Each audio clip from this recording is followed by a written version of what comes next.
Hey guys, how's it going? I just wanted to once again say that the reason I'm making these videos is to not, like somebody said, stroke my ego and just show off, etc. What I'm doing this for is to share my experience with you guys. And in today's day and age, there's so many useful resources online, your YouTube videos, your blogs, and I can't tell you how many times I've picked up very useful tricks by simply watching videos or reading blogs. So, in today's episode, story time episode, I would like to share um, with you guys how what I went through to um, to basically go on tour with this very famous band.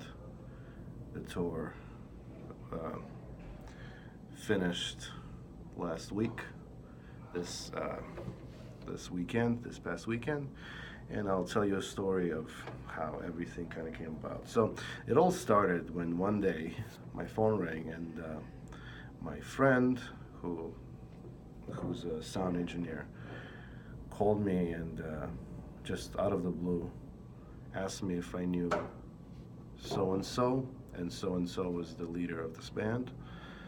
Um, Max Pakrovsky was the leader and bass player and the vocalist of the band Novus Philo. If I knew him and if I was interested in playing with him, and that was that was kind of shocking. And I said, of course I knew who he is, and of course I'm interested. And then I said, let me confirm it with my boss at work if I can do those dates, and I quickly confirmed, and basically said yes, I can do it. And then Max called me on the phone later that day and explained the situation that he needed somebody to quickly step up, step in, step up, and learn a whole set, and the whole set was 20 songs. He sent me those songs, the live recordings, and I basically immediately started practicing those songs. There was a brief sort of audition that where he asked me to record intros and some tricky parts from some songs, and I quickly the next day woke up early, like 6 a.m., and I recorded a video, and then we met, and then we started working together. But the cool thing for me is that it's kind of funny actually. When I was a beginning guitarist in the early 2000s, I discovered that band, and even though I've never covered any of their songs, even though I've never learned all the different parts of their songs, that style uh, of guitar playing was very influential to me and my own style. You know, because we're all, you know, we we kind of mimic what we see around us since we're born. That's how we learn to speak. So we kind of borrow different elements of what we see and hear. And I can tell you that in my formative years as a guitar player, that sound, that approach to guitar playing was very, very influential. I even, because of that band, I installed a tremolo system on my Les Paul, the Stats bar. This video somewhere on my page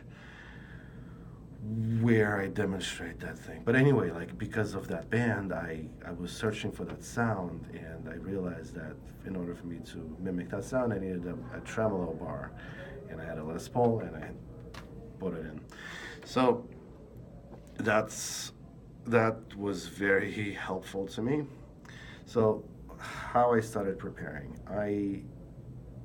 um, I used to be a musician who relied on sheet music and cheat sheets and like chord charts and all that stuff.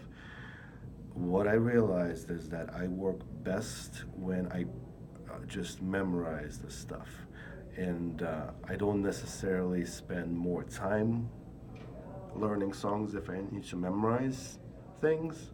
I think it's the same exact amount of time, but the fact that you don't have all these peepers or that unsightly music stand on stage, which I can't stand.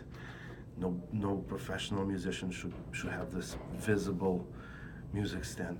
So anyway, I started practicing every day, every day for about 2 hours in the morning, and then an hour or 2 hours when I got home from work, and I just lived with those songs every day, listened to them, watched the videos, and as I said in my other video, a lot of times you get ear fatigued, meaning you've been practicing the same song, listening to the same song, you stop noticing that you're doing something wrong. And knowing that, I basically concentrated on a few songs, got them to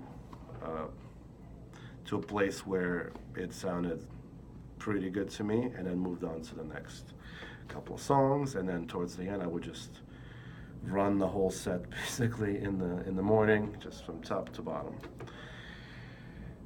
I also had to get a few gadgets. I got the MS3 processor, which you can read about in my blogs, and watch some videos about that.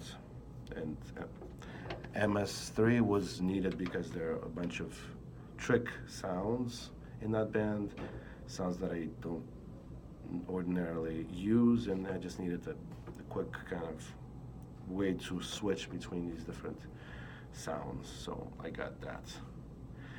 And lesson learned for me that I would like to share with you: if you want to be found, if you want somebody to notice what you're doing, you can't do it if you don't advertise yourself. I'm not talking about stupid advertisements and endorsements. For me, I've been creating all these videos of different tricks I've been picking up, different songs I've been learning, different sounds, and those videos were the reason that I was chosen to play this gig. And I highly recommend, if you're a musician who is trying to become visible, if you want people to call you for gigs, one of the ways that will help you with that is to have, first of all, a professional looking webpage where you can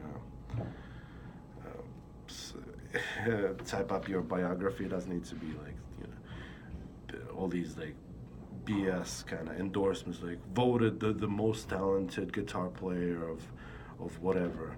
Just like, here's what I do, here's what I specialize in, here are some sound clips of my work, here's some videos, here's some pictures. It is very, very helpful. And to all the people who tell you that it is just because you like to show off and stroke your ego, basically, there you go. So that's it. Good luck, guys, and drop me a line if you want any advice. And that's the reason that I'm creating these videos, is to share my experience and my wisdom with you guys. Thank you.